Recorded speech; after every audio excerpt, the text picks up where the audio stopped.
మొత్తం ఉన్న కేసులన్నీ కూడా ధర్నాలు, నిరాహార దీక్షలు, రాస్తారోకలు చేసామనో, ఎంఆర్ఓ ఆఫీసుల దగ్గర ధర్నా, ఈ కేసులే.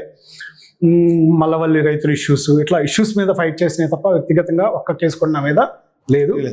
అయితే గత ప్రభుత్వం కక్షలు కార్పణ్యాలతో ఎవరైతే ప్రజా సమస్యల మీద ప్రశ్నిస్తున్నారో, ఎవరైతే అణగారిన వర్గాల, బలహీన వర్గాల గొంతుగ్గా ప్రభుత్వాన్ని ఇబ్బంది పెడుతున్నారో వాళ్ళ మీద కక్షలు కట్టి కేసులు పెట్టారు.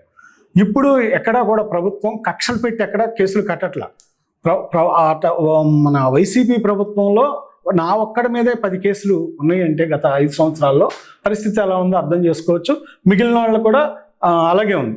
మేము ఉదాహరణకి మన నూజివీడిని ఎన్టీఆర్ జిల్లాలో కలుపుతుంటే చిన్నగాంధీ బొమ్మ సెంటర్లో ఎవరికి ఇబ్బంది లేకుండా నిరాహార దీక్ష చేస్తుంటే టెంట్ పీకేసి నన్ను మండు టెంట్లో నిరాహార దీక్ష చేసేలా చేసిన పరిస్థితి. ఇట్లా అరాచక పాలనకి అది అర్థం పట్టింది.